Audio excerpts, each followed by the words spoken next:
أعوذ بالله من الشيطان الرجيم. بسم الله الرحمن الرحيم. سورة بقرة دویمه سپاره. الله سبحانه وتعالى فرمای یسألونک پیغمبر دوی تپوس کوي تاسو نه عن الشهر الحرام د میاشتې د حرمت باره کې قتال فيه چې کې جنگ کول څنګه دي. قل ورته فرمای پیغمبره قتال فيه جنگ کول په هغې کې کبیر لویه ګناه ده. خو صد عن سبیل الله منع کول د الله د لارې نه خلک وکفر به او په الله باندې انکار کول د الله نه یا د الله د دین نه او والمسجد الحرام یا د مسجد حرام نه خلک منع کول او اخراج او باسل اهله د هغې ځای اوسېدونکي منه د هغې نه اکبر عند الله دا لویه ګناه ده د الله په نسبت باندې د ټولو ګناهونو نه. والفتنه او فتنه روانې کول اکبر لویه ګناه ده من القتل د جنگ کولونه. ولا یزالون او دوی به همیشه د پاره وي یقاتلونکم تاسو سره به جنګیږي حتی یردوکم تر څو چې تاسو واپس کړي عن دینکم تاسو د دین نه ان استطاعوا که چېرې دوی وس او طاقت ورسېدو په تاسو باندې. ومن یرتد او څوک چې مرتد شو یعنی د دین نه واپس شو کفر ته منکم ستاسو نه عن دینه د خپل دین نه فیمت پس مرګ والا راغې وهو کافر او په داسې حالت کې چې دی و کافرو فاولئک پس دغه خلک ته حبطت اعمالهم ضایع شو د دوی اعمال فی الدنیا په دنیا کې هم والآخرت او په آخرت کې هم.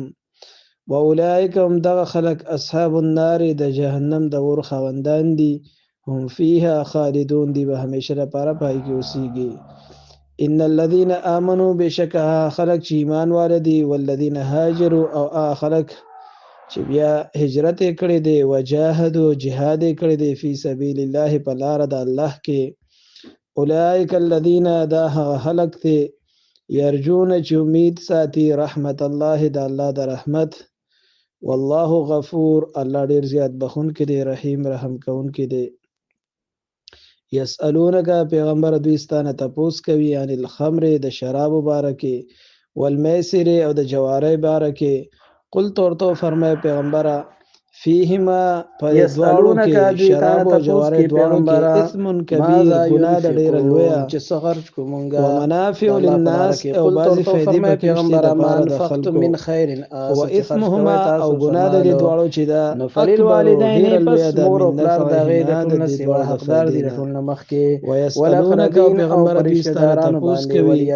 ماذا ينفقون څه شي والمساکین او په مسکینانو باندې وابن السبیل او په مسافرو هغه د الله په لاره کې ورکړئ صدقه پلار رشداران یتیمانان كذلك هم دغرنګ یبین الله بیانوي وما تفعلوا من خیر چې تاسو د خیر کار کوئ د نیکۍ فإن الله لعلکم دې دپاره تتفکرون